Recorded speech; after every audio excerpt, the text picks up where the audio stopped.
안녕하세요. 제자들 교회 김경환 목사입니다. 저희 오늘은 기초 양육반 7번째 시간인데요. 수레바퀴의 삶으로 보자면 수평적 관계에 있어서 두 번째 주제입니다. 다름 아닌 바로 전도입니다. 특별히 전도에 대해서는 또 저희가 전도 훈련반을 통해서 좀 더 구체적으로 다루고 있기 때문에 또 이 부분에서는 또 간략하게 또 짚고 넘어가지만 이제 그래도 중요한 부분을 조금 좀 정리를 해봤는데 다름 아닌 복음 전도의 정의 첫 번째고요. 두 번째는 복음 전도의 이유입니다. 제가 볼 때는 전도를 저희들의 삶에 지속하기 위해서 이 두 가지가 예수의 제자로 성장함에 있어서 가장 중요한 전도의 또 중요한 두 틀이지 않나 싶은데요. 첫 번째로 이 전도의 정의에 대해서 먼저 좀 나누겠습니다. 저는 이 전도의 정의를 또 이렇게 강의할 때 주로 세 가지로 나누어서 좀 강의를 하는데, 첫 번째는 문자적 의미입니다. 두 번째는 성경적 의미이고요. 마지막 세 번째는 영적 의미입니다. 문자적 의미란 말 그대로 전도는 그 한자로 기록된 것처럼 도를 전하다라는 뜻입니다. 도라는 것은 어떤 단체에 있는 핵심 가치를 의미하는데, 기독교의 핵심 가치 도는 복음이기 때문에 특별히 기독교에서 전도는 복음 전도라고 또 명명을 하기도 합니다. 주로 이제 제가 전도학에서도 전도라는 표현보다는 복음 전도라는 표현을 좀 자주 씁니다. 저희 교단의 사부이신 이명진 목사님께서 저희 교단만의 중요한 또 잡지인 활천사를 보면 그 활천에 그 글을 쓰실 때 전도에 대한 정의를 많이 기록을 하셨더라고요. 저도 전도 부인에 관한 논문을 쓰면서 자료를 보니까 참 많이 표현하셨는데, 그게 뭐냐 하면 기독교의 도인 복음 안에는 생명이 있기 때문에 이 도를 전하는 자도 듣는 자도 그 생명으로 인해 살아난다는 것입니다. 여러분 믿으시죠? 제가 한번 저희 그 수업 때 다루었던 그 독서 과제 중 하나가 그 데이빗 왓슨의 복음 전도라는 책이 있습니다. 근데 그 복음 전도라는 책을 보면은 그 제목은 복음 전도인데 부제가 따로 있어요. 그 부제가 바로 나는 복음 전도를 믿는다라는 겁니다. 저는 처음에 그 부제를 보고 당연히 전도를 믿지, 복음을 믿지라고 생각하고 봤는데 저자의 의도는 그게 아니더라고요. 정말 이 땅에 많은 전도자들이, 성도들이 복음을 진정으로 믿는지 점검해야 할 필요가 있다는 거죠. 만약 복음을 전하면서도 복음의 능력을 믿지 않는다면 전하는 자나 듣는 자나 아마 살기보다는 더 힘들고 지칠 것입니다. 저는 먼저 이렇게 좀 권유드리고 싶습니다. 복음 전도가 정말 복음을 전하는 생명을 나누는 전도가 되려면 저희가 그 복음을 믿어야 됩니다. 여기 근거 구절은 없지만 그 로마서 1장 16절을 보면 사도 바울의 고백처럼 내가 복음을 부끄러워하지 아니하노니 이 복음은 모든 믿는 자에게 구원을 주신 하나님의 능력이라고 했습니다. 그러니까 복음이라는 가치가 아무리 훌륭해도 이것이 저와 여러분의 삶의 구원, 그러니까 천국에 입성하는 어떤 자격뿐 아니라 모든 위기에서 우리를 건지는 말 그대로 구원의 역사를 경험하려면 반드시 그 중간 단계가 저와 여러분이 그 복음을 믿는 것입니다. 전인격적인 그 믿음이 반드시 필요한 것이죠. 머리로 알고 가슴으로 믿고 의지적으로 결단해야 그 믿음이 살아 움직일 것입니다. 어쨌든 결론은 문자적 의미의 전도는 도를 전하는 것, 복음을 전하는 것. 그래서 저는 특별히 복음 전도라고 합니다. 실제 전도자라는 표현은 아마 다른 분야에서도 많이 쓰일 겁니다. 요즘 같을 때 뭐 축구 전도사 하면 이제 손흥민 씨를 꼽을 거고요.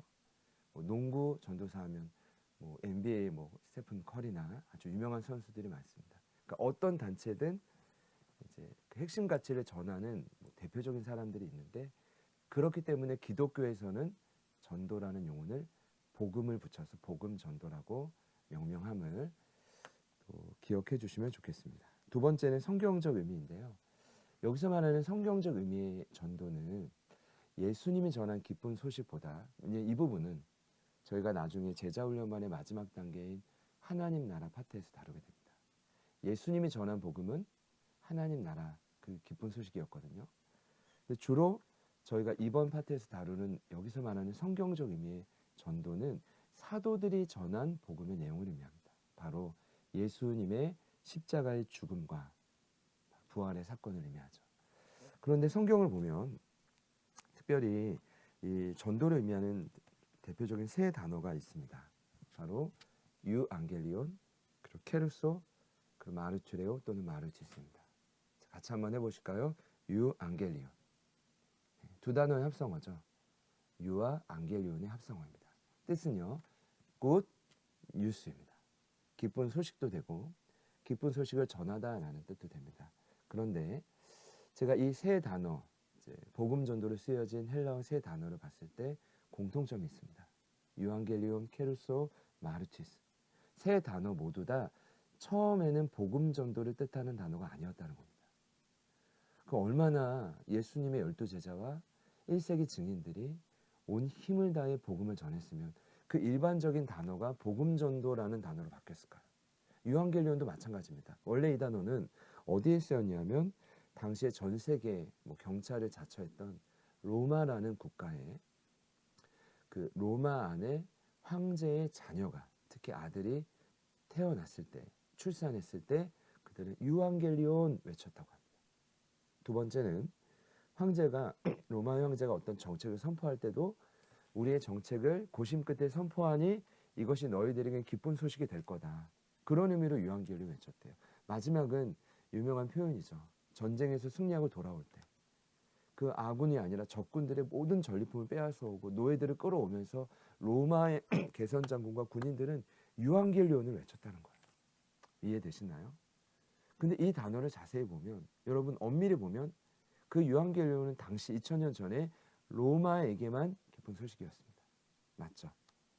그러면 이것을 듣는 패배한 나라나 지배를 받는 국가에서는 더 이상 기쁜 소식이 아닙니다. 그들이 아들을 낳든 정책을 선포하든 전쟁에 승리하든 지배국가는 그것이 어쩌면 절망의 소식이죠.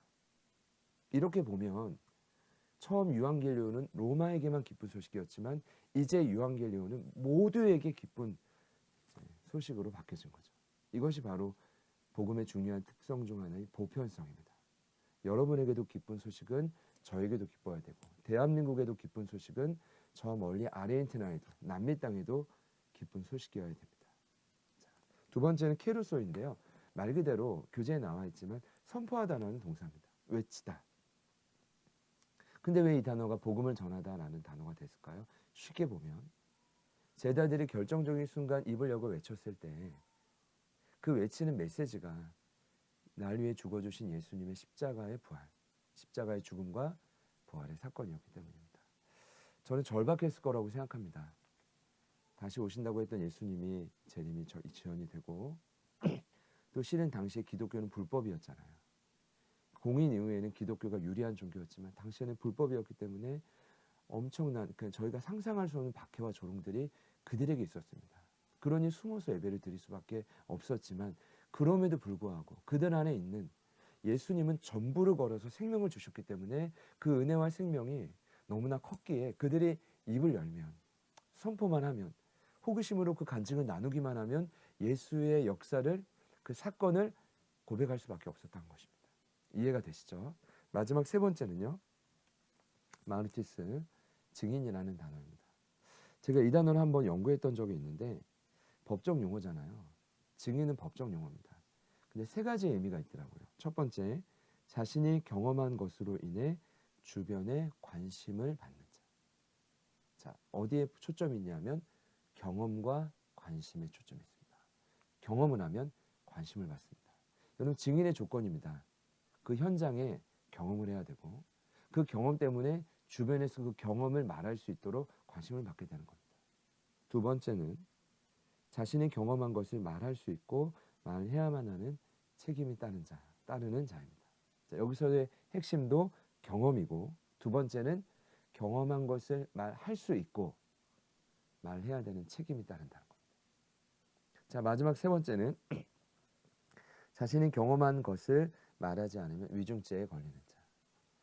엄밀히 보면 위증죄라는 표현이 잘못 증언한 것에 대한 죄값이지만, 여러분 어디에 강조점이 있냐면 경험한 것을 때가 되었을 때 제대로 증언하지 않으면 무언가 불편한 죄목에 걸린다는 거예요. 근데 여러분, 세 가지 정의를 교재에 나와 있지만 공통점이 뭘까요? 경험입니다. 그러니까 증인의 이 마르투스의 가장 중요한 조건은 예수에 대한 경험입니다. 그 경험이 있으면 세상으로부터 우리는 좀 다른 존재가 돼요. 관심을 받는다고 표현했지만 구별되고, 두 번째는 이제 여러분의 경험을 실은 말할 수 있습니다. 경험을 못했고 또는 그 경험이 너무나 오래됐기 때문에 지금 현재 우리가 예수를 자신 있게 말하지 못하는 것뿐이지, 경험할 수만 있다면 말할 수 있고, 또 그 책임이 따르고 그 책임을 적절할 때 이행하지 않는다면 저와 여러분 안에 살아계신 성령님이 우리의 마음을 불편하게 하고, 이것을 위중죄로 표현한 거죠. 여러분 이해가 되시죠? 자, 제가 성경적 의미, 여기 근거 구절인 사도행전 2장 36절은 제가 넣은 이유가 예수님이 승천하시고 성령이 강림 이후에 자발적인 제자들의 최초의 전도였기 때문입니다. 그 근거 구절을 담았는데요. 이 세 가지 성경적 의미를 자, 기억해 주시면 좋겠습니다. 자, 마지막 영적 의미인데요. 제가 어제도 저희 서울신학대학교 신학대학원에서 전도 이론과 실제를 강의할 때 이 부분을 좀 나누었어요. 첫 번째 시간이어서요. 그런데 제 마음속에도 그렇고 학생분들에게도 이렇게 도전했어요. 문자적 의미도 성경적 의미도 다 중요한데 실은 저에게 가장 깊이 다가오는 의미는 영적 의미라고 나눴습니다. 왜냐? 자, 설명을 드리면 그 정의 때문인데, 자, 영적 의미로 정의는 첫 번째로 영적 주인을 교체하는 일입니다. 어디서 어디를 교체할까요? 세상에서 교회로. 세상의 주인인 죄송합니다. 사단에게서 그 교회의 머리 대신 예수님께로 주인을 교체하는 일입니다. 쉬운 일이 결코 아닙니다. 왜냐하면 사단이 가장 싫어하기 때문입니다. 사단은 지금도 일명 무적에게 갇혀 있지만 그걸 발악을 하고 있잖아요.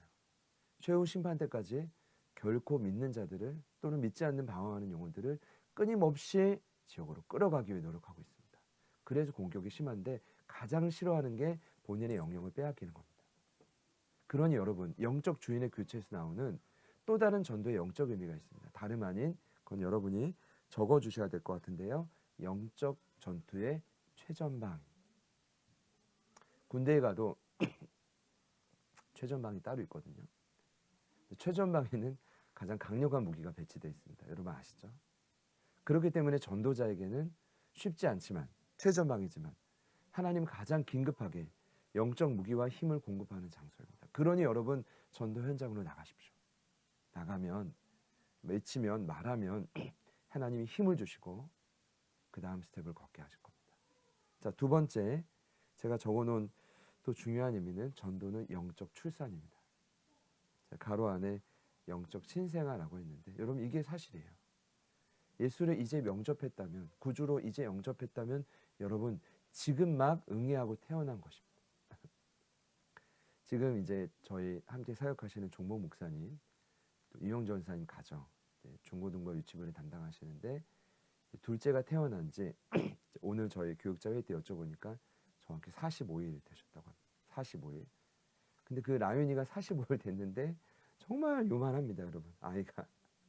여러분 근데 45일보다 덜 된 겁니다. 그러니까 이제 막 태어난, 영적으로 보면 겉은 이제 다 장성한 사람일지 몰라도 영적으로 보면 갓난아기입니다. 그러니 여러분 제가 왜 이걸 강조하냐면 그것을 모른 채 빈자리를 채우기에만 급급하다면, 그러니까 복음을 전하기 위해서 섬기고 관계를 맺고 때가 되어 선포해서 영접하는 것 너무나 위대한 일입니다. 아마 영적 지경이 달라지고 지평이 달라지는 역사가 있을 겁니다. 그런데 여러분 그때부터 시작입니다. 그 다음부터 이 영혼을 양육하지 않는다면, 훈련하지 않는다면, 1대1로 케어하지 않는다면, 저는 이것이 어쩌면 앞으로 저와 여러분이 사역해야 될 이 공동체의 가장 큰 문제점이 아닐까요? 문제점은 또 돌파해 가야 되겠지만 여러분 깊은 관심과 또 성경이 필요합니다.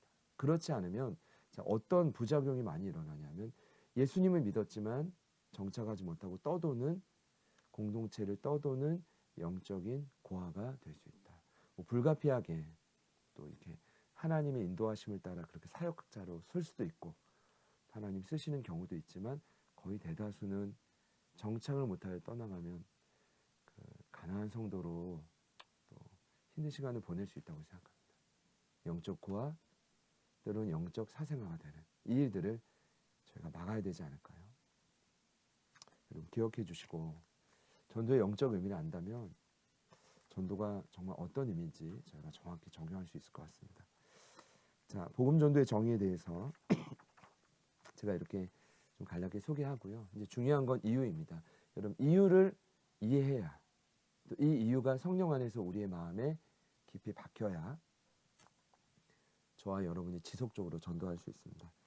이제 더 이상 이벤트성으로 전도하는 거는 이제 저희가 많이 해봤지만 어렵거든요. 물론 이제 지속적으로 하더라도 동기부여가 필요한데 이 동기부여가 이유입니다. 역시 세 가지로 좀 나눴는데 첫 번째 죄인을 향한 하나님의 끝없는 노력입니다. 근거 구절을 보면 창세기 3장 8절과 9절에 제가 볼 때는 최초의 전도의 장면입니다.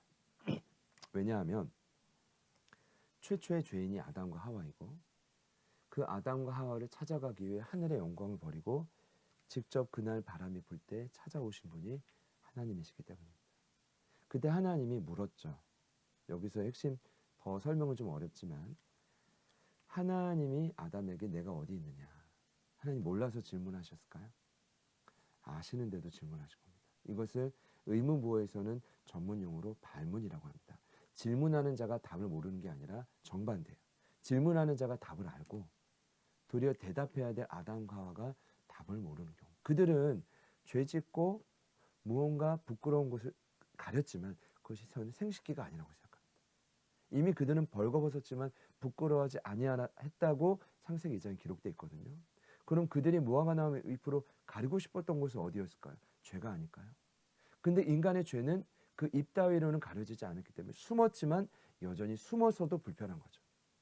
그런데 그런 아담과 하와를 하나님이 찾아가 주셨는데 아담과 하와가 죄의 파괴력으로 하나님 거부하기 시작합니다. 그 아래 나온 창세기 3장 15절, 창세기 4장, 출애굽기 12장, 레위기 16장, 요한복음 1장은 저희가 여기서는 더 많이 설명드리긴 어렵지만 이런 내용입니다. 3장 15절의 원복음, 예수의 십자가 죽음을 또 부활을 처음 약속한 그때부터 요한복음 1장 29절에 세례 요한이 예수님을 보고 세상 죄를 지고 가는 하나님의 어린 양으로 말할 그때까지 무슨 그림이냐면 점차 예수 그리스도의 십자가 애표의 구속의 범위가 넓어져 가는 것을 보게 합니다. 예를 든다면 창세기 4장의 가인과 아벨은 한 사람이 죄를 씻기 위해 한 마리의 희생 제물이 필요했고 출애굽기 12장의 6월절에서는 한 마리의 그 어린 양을 통해 한 가족의 대가족이었죠. 한 13명에서 한 15명 정도 됐을 겁니다. 한 가족의 죄가 사함받았고 그리고 레위기 16장에서는 한 마리 이 핏값으로 희생 제물로 한 민족의 죄가 사함받는 대속죄. 그리고 세례요한이 예수님 봤을 때 보라 세상 죄 모든 인류의 과거와 현재와 미래의 모든 죄를 걸머진 어린 양이 걸어가고 있다는 겁니다. 여러분 이해가 되시죠? 점차 너무나 과학적이고 논리적이지 않습니까? 이것이 우연일까요? 아니요. 하나님이 파괴력으로 숨어버린 인간의 그 죄악을 서서히 두드리시고 기다리신 하나님의 구속을 위한 끊임없는 노력이라는 겁니다. 한번 찾아가서 그 반응을 거절해서 끝이 아니라 끊임없이 십자가 예표를 보여주시면서 하나님 구약의 오랜 시간을 기다리신 거죠. 저희가 기다린 게 아니라 일부러 고생시킨 게 아니라 하나님이 우리의 죄의 파괴력이 약해지고 결정적인 순간 이 땅에 오실 메시아 예수를 만날 수 있도록 하나님이 기다리게 하신 겁니다. 누가복음 15장을 보면 누군가 그랬습니다. 이 누가복음 15장 한 장은 구약의 39권을 축소한 축소판이다. 왜냐? 하나님 아버지의 마음의 관점으로 보면 그렇습니다. 세 가지 비유가 나오죠. 잃어버린 양, 잃은 드라크마, 잃은 아들. 한 마리 잃어버린 양을 찾아낼 때까지 찾아냈다. 이렇게 표현되어 있습니다. 드라크마를 찾아낼 때까지 찾아냈다. 이 두 가지 비유의 공통점은 여러분 거기 적어주실까요? 찾아가시는 하나님입니다. 하나님은 찾아낼 때까지 끊임없이 찾아내시지만, 그리고 인류의 가운데 숨어있는 많은 영혼들을 찾아낼 수 있지만, 하나님은 아담과 하와처럼 만약 거부해버리면 당장 기회가 없죠. 그때 하나님은 억지로 끌어올 수 없습니다. 그래서 하나님이 선택한 방법은 스스로 잘못된 것을 깨닫고 본래의 자리로 돌아올 수 있도록 기다려주시는 겁니다. 이게 부흥이죠. 자신의 바닥을 봐야 다시 리바운드, 다시 튀어 올라서 원래의 자리, 리바이벌, 부흥이 되는 것입니다. 사랑하는 여러분, 여기 마지막 비유가 그런 의미입니다. 둘째 아들, 그 아버지가 충분히 잡아올 수 있습니다. 끌어올 수 있습니다. 사람을 통해서 얼마든지 데려올 수 있습니다. 그러나 하나님은 기다려주셨습니다. 그러니까 이 모습이 죄인을 향한 하나님의 끝없는 노력이죠. 얼마 전에 그 야간 신학교에서 제가 강의를 하는데, 개척을 하고 26년 동안 한 교회를 지켜오신 한 담임 목사님의 사모님의 간증을 듣게 되었습니다. 너무 쉽지 않았다는 겁니다. 물론 지금도 그렇지만, 왜냐하면 한 영혼을 살리기 위해 열심히 부단히 노력하고 그렇게 영접을 하고 정착을 했는데 그 이후에 성장이 너무 어렵다는 겁니다. 그러니까 관계 맺기도 어렵고 선포도 어렵고 교회 초청이나 정착도 다 어려운 이 과정 속에 참 많이 지치셨던 간증들. 지금 그 교회는 참 많이 건강히 부흥하는 교회가 되었지만, 그 말씀을 듣는데 저도 이제 9년 반 전에 개척하고 현장에 있기 때문에 같이 이제 눈물이 나더라고요. 이런 말씀 드렸어요. 사모님께도 저에게도 다른 학생들에게도. 실은 그래서 기쁜 소식이 있는데, 그 기쁜 소식이 뭐냐 하면 또 다른 복음이지만 하나님의 열심이라는 겁니다. 저희들은 좌절하고 낙심하지만 그렇게 지친 날 위해서도, 어쩌면 마음에 감기가 들어서 번아웃된 날 위해서도, 어쩌면 그렇게 흔들리고 방황하는 그 영혼들을 위해서도 우리 살아계신 하나님은 창세기 3장에서 최초로 전도자의 모습을 보여준 그때부터 오늘날까지 하루도 단 1시간도 1분 1초도 쉬지 않으신다는 겁니다. 할렐루야. 그것이 어쩌면 복음 전도의 가장 큰 이유가 아닐까요? 그 마음 우리가 받아서 그 마음을 따라갈 뿐이죠. 이해가 되시죠? 두 번째는 하나님의 심판 때문입니다. 인간의 죄와 허물로 이제 죽을 수밖에 없는 존재. 자, 이것이 에베소서 2장 1절의 9절의 내용인데요. 죄송합니다. 감기가 떨어지지 않아서요. 허물과 죄는 좀 다릅니다. 쉽게 설명드리면 허물은 날마다 짓는 죄, 소문자 sin, sins 이렇게 표현합니다. sins. 그러나 죄는 대문자 s로서 sin, 단수죠. 쉽게 말하면 여기 바울이 말하는 죄는 죄의 뿌리고, 허물은 그 뿌리로 인해 날마다 생겨날 수밖에 없는, 자동적으로 생겨나는 열매인데, 인간은 그로 인해 죽을 수밖에 없는 존재였던 겁니다. 히브리서 9장을 보면 한 번 죽는 것은 사람에게 정해져 있고 그 이후에는 심판이 있다고 되어 있죠. 나중에 십자가 훈련 때 정확히 말씀드리겠지만, 아담과 하와가 죄를 짓는 그 순간 인간 안에 넣어주셨던 루아흐, 하나님의 영의 성령이 떠나갔다라고 우리는 이해합니다. 그래서 이것이 첫 번째 영적 죽음. 그 다음에 따라온 죽음이, 누구나 인간은 이 땅에 태어났지만 언젠가는 코끝에 숨이 멈추는, 그러니까 육적인 죽음을 피할 수 없다. 두 번째 죽음. 마지막 세 번째 죽음은 바로 영원한 심판인데요. 영원한 죽음을 의미합니다. 근데 하나님이 사랑하는 인간이 이렇게 세 번이나 마치 지근지근 밟아 죽이는 것처럼 무서운 하나님처럼 비춰질 수 있지만 전혀 그렇지 않습니다. 하나님이 정말 인간을 포기했다면 단번에 멸망이죠. 그러나 하나님이 영적으로 죽은 존재를 육적인 죽음까지 기다려 주신다는 것은 그들에게 허락하신 영적인 유예 기간입니다. 영적인 뭐라고요? 유예 기간입니다. 이 기간 동안 저희는 열심히 예수를 믿고 예수님 안에서 날마다 성장하고 회복돼야 됩니다. 그렇게 회복되다가 하나님 품에 안기는 것과, 그냥 내 멋대로 내가 주인 삼아 살다가, 정말 간혹 그런 분들이 계시지 않습니까? 마음대로 살다가 마지막에 믿겠다고 근데 그렇게 믿고 하나님의 자녀가 되어 가는 것과는 저는 다를 거라고 생각합니다. 충분히 다르죠. 여러분, 하나님의 심판은 이 또한 사랑입니다. 어쩌면 심판이 있으니까 전도해야 되라고 될 수도 있지만 깊이 보면 이 영적인 유예 기간이 저와 여러분 모두에게 엄청난 기회 아닙니까? 마지막 세 번째는 주님의 지상 명령입니다. 자, 이 부분도 이제 나중에 좀 구체적으로 다룰 텐데 이렇게는 오해 안 했으면 좋겠어요. 명령이니까 해라. 아닙니다.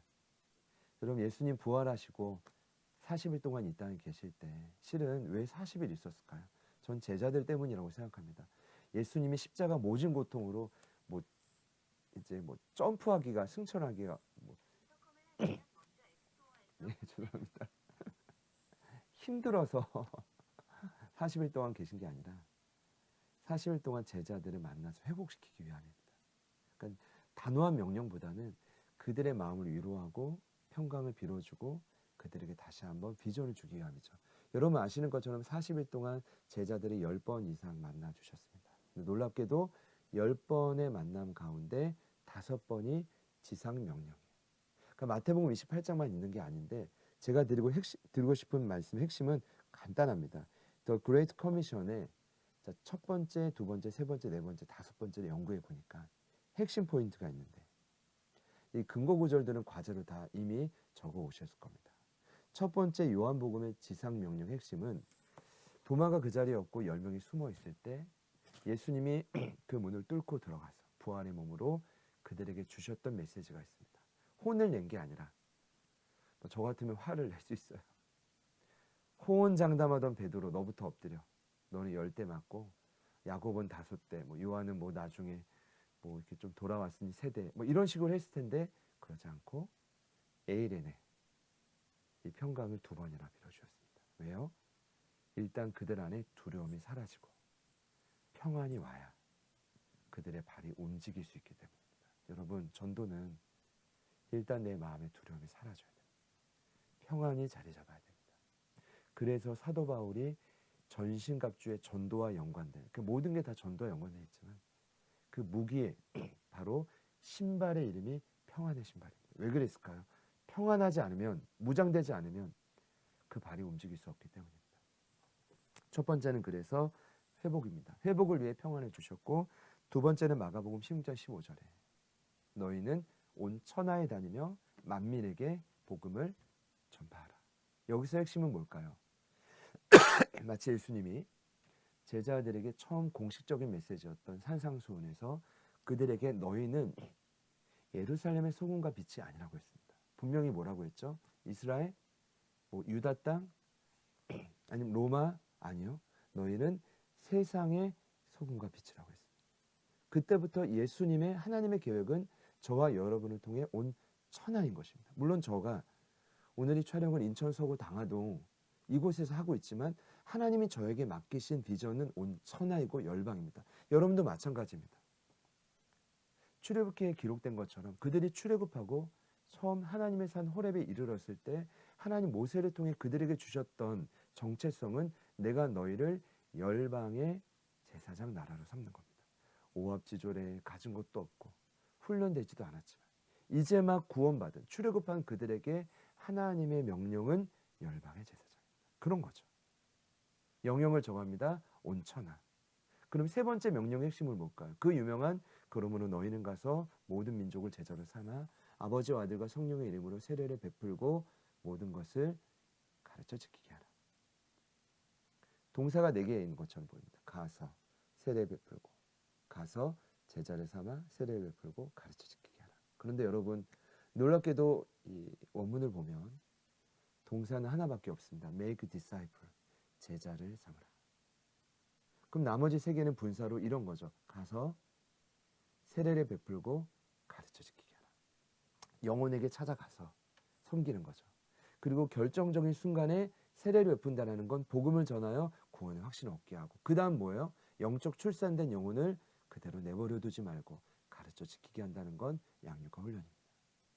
그러면 저는 이렇게 정리해봤어요. 이게 바로 뭘까요? 온 천하 열방을 변화시키는 가장 핵심 전략, 바로 제자 삼기입니다. 여러분 이렇게 보면 이게 단순한 명령입니까? 전도하지 않으면 벌을 받아 이런 거예요? 그렇지 않습니다. 회복시키고 영역을 전하고 세계 복음화를 위한 최선의 전략을 제자 삼기를 해라. 사람을 키워내라.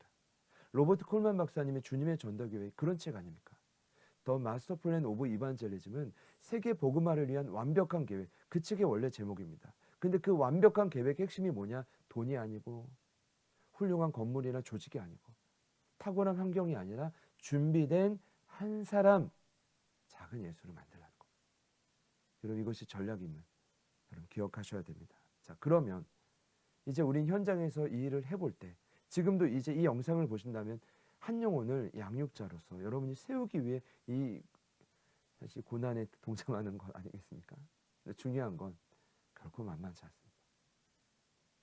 온전한 사람을 부르심의 자리에 세운다는 건 결코 만만치 않습니다. 우리의 힘으로 불가능합니다. 그래서 제가 볼 때 동일한 저자가 두 차례에 걸쳐 누가복음 24장과 사도행전 1장 8장 물론 이 지상 명령은 구체적으로 보면 강조하는 의미가 조금 다릅니다만 핵심은 또 다른 보혜사 성령. 그래서 저는 이 성령을 동력 1과 2로 나누었습니다. 동력 1과 2. 이 성령의 도우심이 없이는 결코 우리는 예루살렘을 넘어갈 수가 없습니다. 온 유대와 사마리아 불가능하고 땅끝은 꿈도 못 꾸죠. 그러나 성령의 충만을 우리가 경험한다면 그것을 누릴 수만 있다면 우리는 땅끝까지 이르러 내가 경험하고 내가 만난 예수를 전할 수 있는 마르티스 증인이 될 수 있겠죠. 사랑하는 여러분, 복음전도의 이유는 명확합니다. 우리에게 이 시대의 새로운 복음인 하나님의 열심을 기억하십시오. 그분의 끝없는 노력에 여러분의 몸과 마음을 맡기십시오. 혹여나 지친 분이 있다면 그 사랑을 더 깊이 이제 그 신실하신 하나님의 은혜를 더 깊이 묵상하면서 위로가 되시기를 축복합니다.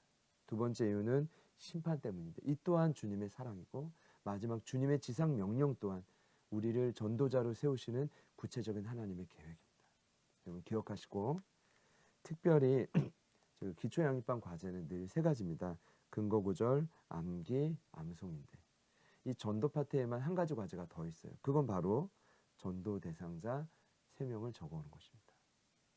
그러니까 저희 제자화 시스템 특징이 있다면 전도 훈련만이 따로 있지만 중간중간 끊임없이 영혼들을 품고 기도할 수 있도록 독려한다는 겁니다. 이 과제를 꼭 패스하지 마시고 같이 나누고 고민하면서 기도하는 시간이 있었으면 좋겠습니다. 이상으로 7주차 전도의 내용을 마치겠습니다. 감사합니다.